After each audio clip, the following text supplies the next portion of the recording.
Hello students, class 10th, economics second chapter, sectors of the Indian economy.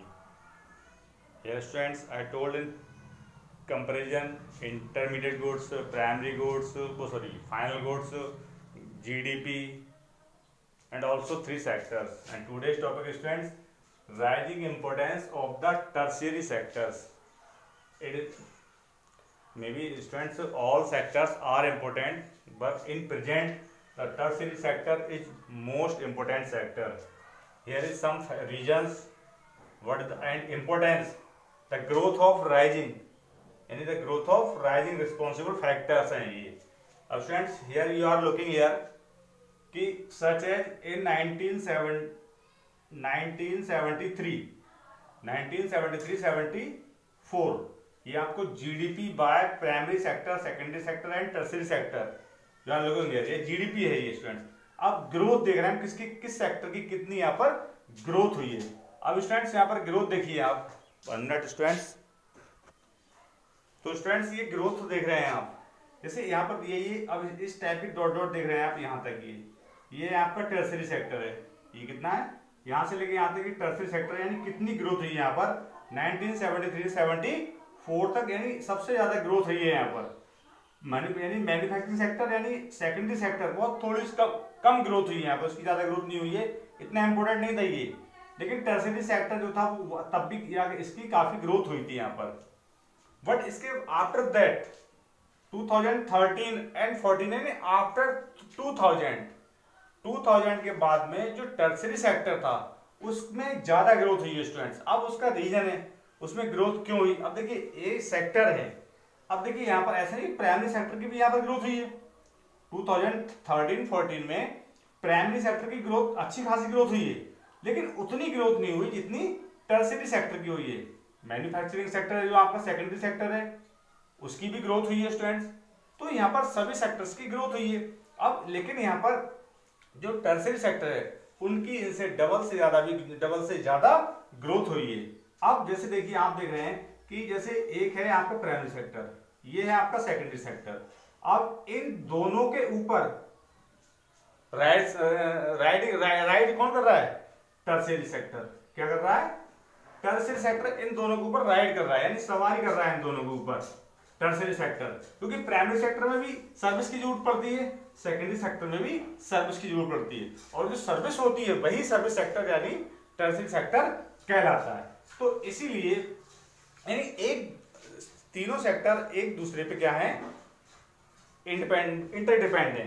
क्योंकि primary sector है वहां से raw material industrial sector के लिए, मैन्युफैक्चरिंग सेक्टर के लिए आना चाहिए. अब वहां से जो सर्विस जो होती हैं यानी जो गुड्स होते हैं उनको मार्केट तक पहुंचाना, उनको होलसेल तक पहुंचाना, ये बैंकिंग है, टीचिंग है या सर्विस जो भी है वो लोगों के द्वारा वहां पर ट्रांसपोर्टेशन द्वारा या जैसे भी है वहां पर सर्विस की जाती है. तो इस तरह से ग्रोथ हुई थी. अब स्टूडेंट्स उसके कुछ इंपॉर्टेंट पार्ट्स हैं यहाँ पर, यानी factors responsible for the growth of tertiary sector या rising importance of the tertiary sector. Some factors are here students.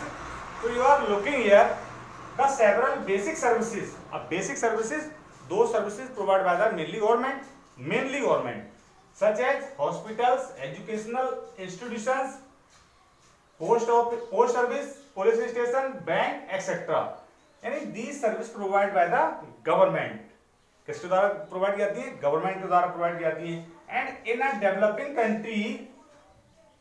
Country the government has to take responsibility for the provision.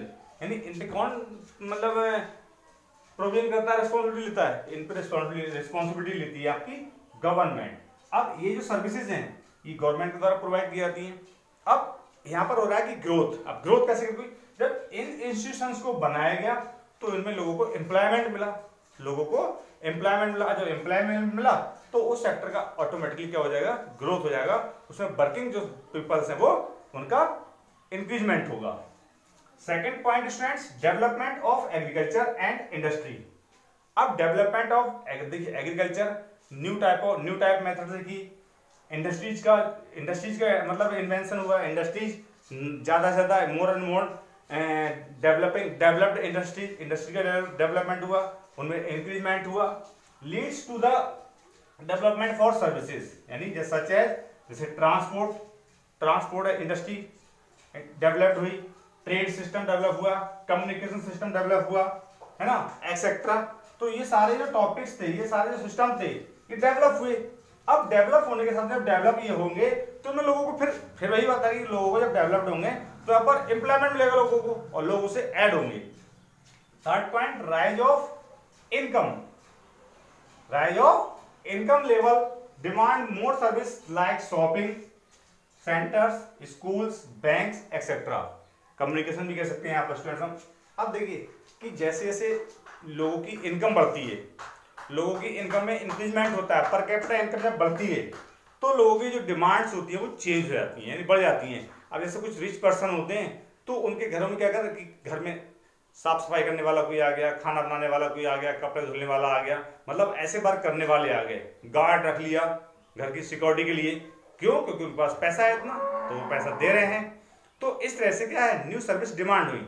अब new service ऐसे demand होती है जैसे पहले government school थे, फिर private school open हो गए, शॉपिंग सेंटर्स ओपन हो गए,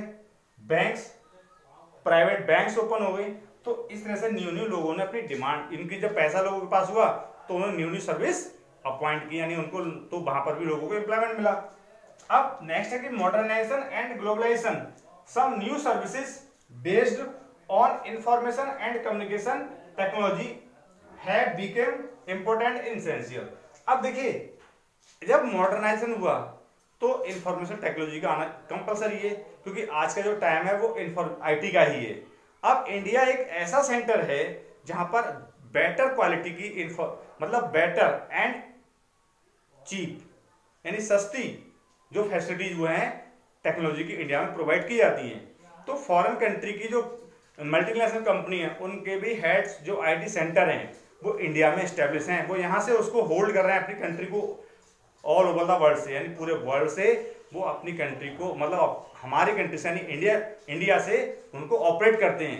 यहाँ पर उन्होंने अपने मतलब इंफॉर्मेशन जो टेक्नोलॉजी सेंटर्स हैं वो ओपन कर लिए, तो हमारे यहाँ के लोगों को क्या मिला, वहाँ पर एम्प्लॉयमेंट मिला, क्योंकि टेक्नोलॉजी बहुत अच्छी है हमारे यहाँ पर और सस्ती भी है, हाई टेक्नोलॉजी है और चीप है, इसीलिए ये सेक्टर ज़्यादा रिस्पॉन्सिबल हुआ।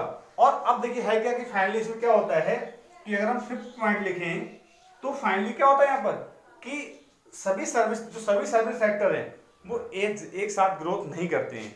कुछ ग्रोथ ऐसी होती है, किसी में ज़्यादा ग्रोथ होती है और किसी में कम ग्रोथ होती है। अब जैसे आप देख लीजिए, जैसे आप सब्जी वाले हैं, वो भी तो सर्विस कर रहे हैं, उनकी ग्रोथ इतनी नहीं हो रही है ना। कम्युनिकेशन की ग्रोथ बहुत हो रही है, या किसी जैसे बाइक कंपनी उसकी ग्रोथ बहुत हो रही है, साइकिल कंपनी है उसकी ग्रोथ कम हो रही है। तो इनमें भी ग्रोथ क्या है, आगे पीछे डिस्पैरिटीज है, इनमें क्या है, डिस्पैरिटीज है, इनमें भी डिफरेंस है कि किसी सेक्टर की ग्रोथ बहुत ज्यादा हो रही है और किसी सेक्टर की जो ग्रोथ है वो कम हो रही है। So that's all students, it's the topic of the any factors responsible for the importance of tertiary sector. You can write 3 factors and 4 factors in long answer and 1 point also conclusion.